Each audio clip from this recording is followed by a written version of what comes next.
Le quart d'heure corrézien, le magazine d'information hebdomadaire de RGB, Bram FM, RCF Corrèze, Radio Pac et Brenige FM.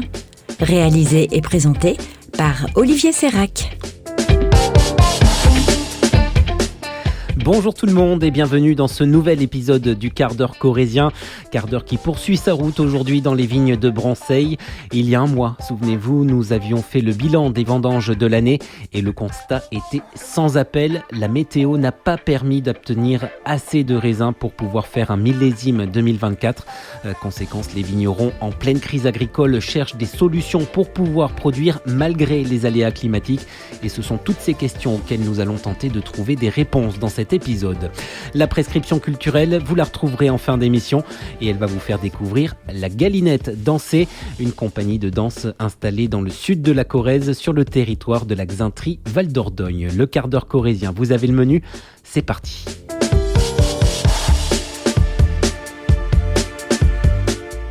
Dans les épisodes précédents, nous avions pu entendre la déception des vignerons de la cave des Mille et Une Pierres à Branceil. Déception parce que les volumes de jus de raisin destinés à faire du vin n'ont pas été au rendez-vous cette année. Et alors que l'hiver est là, la végétation, elle, se met en sommeil. Pour autant, dans la cave, le moral des vignerons reste positif parce que les perspectives commerciales sont au rendez-vous, assure Philippe Leima, le président de la cave coopérative. Les perspectives pour l'année 2025 au niveau de la cave sont plutôt bonnes puisqu'on est sur un développement commercial, une montée en image, une montée en qualité qui fait que le consommateur et nos clients sont au rendez-vous. Donc tout va bien pour l'année qui vient. Commercialement. Commercialement. On va taper dans les stocks plus vite que prévu, notamment sur les rouges, mais on ne devrait quasiment pas avoir de rupture de produits sur l'année 2025. En revanche, la question qui se pose, c'est sur l'avenir, puisque on a gelé en 2017, 2019, 2021, 2023, 2024, avec le mildiou qui a remis une couche 2023 et 2024 qui a accentué le phénomène. Et donc cette récurrence, elle pose la question d'avenir sur comment résister à ça, s'adapter et faire que les bonnes années, on puisse faire les stocks pour accepter les mauvaises. Et donc ça veut dire en fait trouver des solutions qui vont aller vers quoi ? Aujourd'hui, les pistes qu'on peut nous activer ou au moins réfléchir, elles sont à deux niveaux. Un, c'est en adaptant à la capacité d'arrosage qu'on a, c'est-à-dire la taille des tuyaux, la taille des pompes, c'est de mettre en place la protection antigel par aspersion.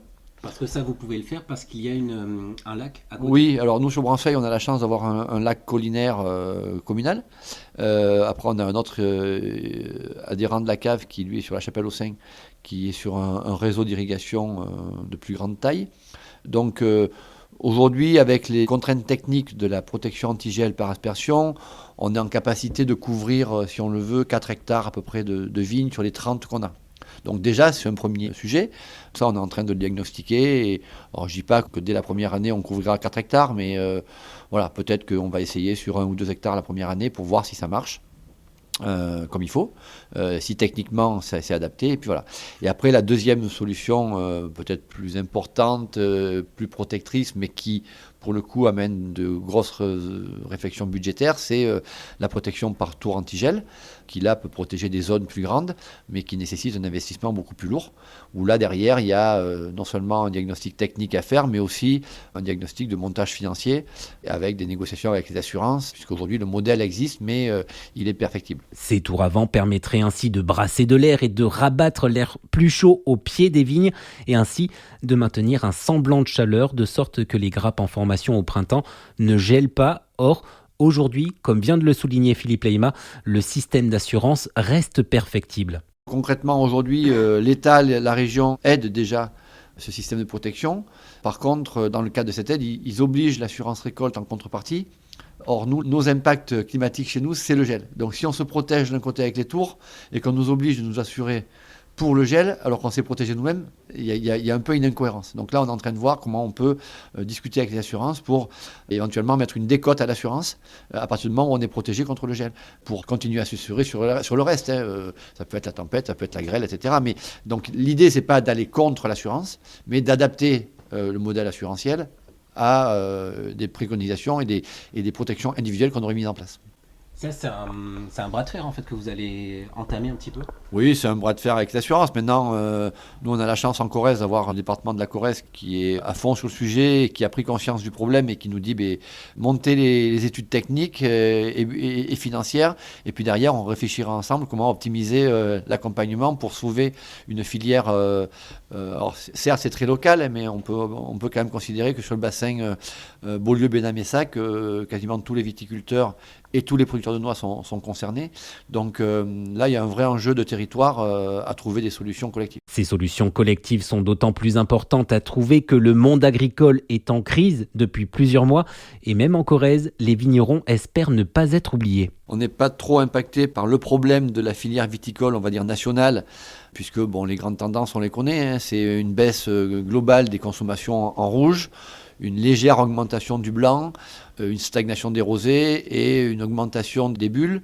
La question se pose, oui, sur la consommation des rouges, avec, on le voit de partout, hein, dans les grandes régions, des gros plans d'arrachage pour pallier à ça. Nous, c'est vrai qu'à ce niveau-là, on n'est pas trop impacté dans le sens où on vend beaucoup en extra local, en circuit court, on va dire qu'on vend à 100 km à la ronde de la cave. Donc, on vend plus un produit régional que du vin. Malgré tout, il faut qu'on soit attentif à l'évolution du marché, qu'on s'adapte en profil produit, en répartition de gamme, etc. Après, la question, elle est quand même beaucoup plus sur l'avenir de la production et de la considération du monde agricole aujourd'hui. Par exemple, moi, je suis en bio. Aujourd'hui, on a l'aide au maintien qui nous aidait à faire ce choix de production qui a d'autres enjeux que la simple protection des produits, puisqu'on sait très bien que la production biologique aujourd'hui a ce qu'on appelle les aménités positives autour d'elle, c'est-à-dire préserver l'eau, l'air, la biodiversité, les sols. L'aide au maintien permettait de compenser les surcoûts liés à la production biologique. Et cette aide disparaissant en 2025, là on a besoin d'un signe fort politique et de l'ensemble du pays, en fait, sur cette volonté de vouloir accompagner les agriculteurs dans cette démarche bio pour protéger le territoire et les concitoyens. Ces choix de production, pour Philippe Leyma, ne peuvent pas venir que des décideurs politiques, mais bel et bien des consommateurs eux-mêmes qui, avec leur carte bleue et leur chéquier, font chaque semaine des choix. La réalité d'impact sur les filières agricoles, au-delà du gouvernement, c'est le consommateur qui l'a. Et c'est là qu'on a une grosse incohérence aujourd'hui entre ce que nous demande la société, et ça c'est vrai pour le bio, mais c'est vrai pour le conventionnel aussi. C'est-à-dire qu'en fait, la société nous demande de produire plus blanc que blanc, avec des règles concurrentielles qui ne sont pas respectées, déjà au niveau européen et encore moins au niveau mondial. Mais ces mêmes personnes, quand elles font leurs courses et quand elles poussent le caddie, comme on dit, elles n'appliquent pas ça et puis elles vont aller chercher du prix, en sachant très bien que s'il y a du prix bas, c'est que derrière, ça a été produit avec des conditions que les gens ne veulent pas autour de chez eux. Donc là, il y a une incohérence et le premier soutien, au-delà des subventions à l'agriculture, c'est le consommateur qui peut l'avoir par son acte d'achat. Alors je sais que le pouvoir d'achat est en berne, que l'alimentation est le premier budget sur lequel les ménages rongent. Je rappellerai juste qu'il y a 30 ans, les ménages étaient à peu près à 30% de leur budget mensuel sur l'alimentation. Aujourd'hui, on est à 12%. Et que contrairement aux idées reçues, bien manger, ce n'est pas réservé qu'à une élite. Et ça ne coûte pas forcément beaucoup plus cher. Effectivement, ça change un peu les modes de fonctionnement, parce qu'il faut peut-être un peu plus cuisiner qu'avant, arrêter les plats préparés, etc. Mais c'est possible. Nous, on a plein d'exemples de familles qui ont revu leur mode de consommation et qui, à des budgets très, très modérés, arrivent à manger sainement et proprement. Et pour parvenir à faire changer les mentalités, l'agriculteur-viticulteur est persuadé que ce n'est qu'en renforçant les liens entre producteurs et consommateurs que la confiance se nourra et pourra perdurer sur la longue durée. Il faut que le consommateur ne soit pas trompé. Il faut lui dire ce qu'il en est. Aujourd'hui, on a la chance d'avoir le label AB qui est hyper reconnu, hyper de confiance. Après, c'est vrai que quand en opposition à ça, on met des labels nouveaux comme HVE ou sans pesticides, etc., le consommateur qui ne connaît pas grand-chose, il pense bien faire sans trop savoir ce qu'il y a vraiment derrière. Et il est perdu. Pareil sur les prix bas. Les prix bas, aujourd'hui, les consommateurs ne savent pas forcément que pour avoir des prix de viande au ras des pâquerettes, eh bien, derrière, c'est forcément de la viande qui est faite avec des hormones et des OGM. Donc tout ça, il faut le dire. Après, si les gens savent, eh bien, ils agiront en connaissance de cause. Maintenant, aujourd'hui, je pense vraiment qu'à l'heure des charges, les consommateurs sont perdus et on leur fait croire des fausses choses. Donc commençons par bien communiquer, bien dire ce qu'il en est réellement. arrêtons le leurre de faire croire aux gens que les choses peuvent ne pas avoir de prix et de valeur.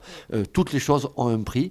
Quand on achète un produit à bas coût, quand on achète par exemple une voiture à 500 € alors qu'elle en vaut 10 000, c'est pas normal. J'ai envie de dire pour l'alimentation c'est pareil. Quand on fait croire qu'un steak ça vaut 2 €, c'est pas vrai. Un steak ça vaut pas 2 €. Et s'il est à 2 €, c'est qu'il y a des problèmes derrière. Aussi, aller à la rencontre des maraîchers, des éleveurs, des producteurs de fruits et de céréales ne peut que permettre de renforcer d'une part les liens humains, mais aussi d'assurer un revenu digne à celles et ceux qui travaillent la terre.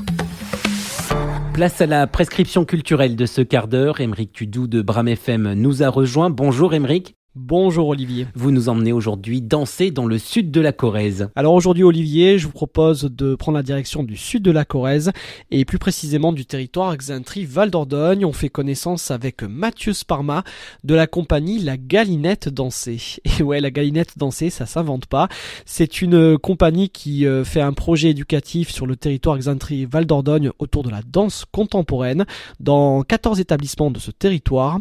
Une association qui est basée à Riac-Xaintrix. Alors pourquoi elle est basée dans ce tout petit village, Mathieu Sparman? C'est assez lié quand même à mon déménagement. J'arrive de Lyon et je me suis installé en Corrèze. L'idée n'était pas forcément de monter une structure, de m'associer avec d'autres, mais c'est arrivé assez rapidement. Il y a des habitants dans ce hameau qui sont fort sympathiques et ça a connecté direct. Et avec des rencontres qui sont celles de la municipalité, l'école, voilà, de mon village. On a rapidement eu l'envie de faire des propositions artistiques aux élèves et il fallait se structurer. Ouais. La compagnie, La Galinette Dansée. Alors la galinette, moi ça me fait forcément penser à quelque chose. Bon, tu suis mon regard, je pense que t'as compris. Oui. Les inconnus, les chasseurs, tout ça. Pourquoi la galinette? Ah bah c'était clairement un clin d'œil voilà, on est bien d'accord. À mon environnement. C'est clairement assumé et d'ailleurs on en fait un parti pris et les chasseurs sont plutôt amusés de la chose et les le prennent bien, c'est parfait. Et les non-chasseurs aussi. C'est ça qui est bien. Et puis c'est un nom qu'on retient facilement. Donc. Exact. Mathieu, si tu veux bien, on va parler un petit peu du projet qui s'adresse à 14 établissements du territoire éducatif Xaintrix-Val d'Ordogne. En quoi consiste exactement ce projet que vous mettez en place, compagnie La Galinette Dansée? Alors, à mon arrivée sur le territoire, j'ai fait la rencontre de Madame Bardy, présidente de la communauté de communes Xaintrix-Val d'Ordogne, qui elle-même, devant mon enthousiasme à faire danser les élèves et la jeunesse de ce territoire, m'a mis en relation avec un fonds de dotation, le fonds de dotation Vatine, basé à Paris, qui œuvre pour amener à cette jeunesse plus de culture et d'activités sportives aux élèves. Voilà. Donc après cette rencontre faite avec le fonds de dotation, j'ai eu l'enveloppe et on m'a donné l'autorisation de venir en fait rencontrer une fois sur une demi-journée chaque classe des 14 établissements du territoire et c'est un grand territoire en fait la Corrèze et la Xaintrix-Val d'Ordogne encore plus à l'intérieur de tout ça. Et en fait voilà, je me suis associé à 2 musiciens, une musicienne, un musicien, pour venir présenter un spectacle, une forme courte, un échange, bien sûr, sur nos métiers de musiciens et danseurs, et un atelier de pratique artistique en danse contemporaine. Donc tout ça nous amène à un projet territoire d'environ 4 semaines, où chaque classe, elles sont 35, de la maternelle à la fin de la primaire, du CM2, qui doivent être rencontrées, qui doivent traverser notre proposition, voilà, sur le calendrier 2024-2025.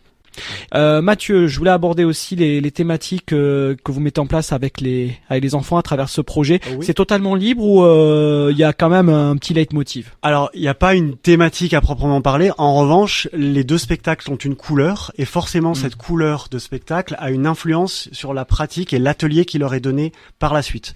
Il me faudrait un temps un peu plus long pour détailler un petit peu la pratique. Ouais. Moi, ce que je peux inviter les auditeurs à faire, c'est à visiter le site web de la compagnie et de se rencarder sur nos événements et notamment sur nos ateliers chorégraphiques qui sont donnés grâce à la complicité de Famille Rurale Xaintrix-Blanche, une fois par trimestre, à la salle de Saint-Julien-en-Bois, les samedis, généralement de 16 à 19h, des ateliers de pratique où là, on explore le langage de la danse contemporaine et votre enthousiasme. Voilà. Bon, quand le projet sera bouclé, terminé, est-ce qu'on pourra avoir un petit retour, un petit bilan de comment ça s'est passé ? Bien sûr, on pourra faire ça et on pourra partager des photos si vous voulez faire suivre. Ouais.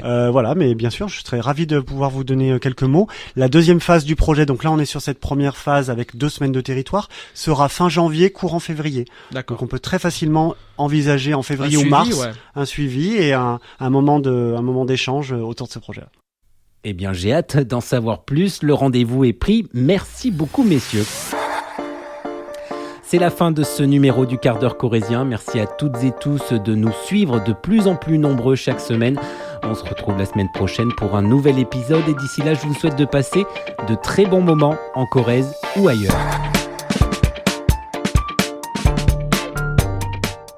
Retrouvez le quart d'heure corrézien en réécoute sur nos sites internet, mais aussi sur les plateformes d'écoute Spotify, Deezer et Apple Podcasts.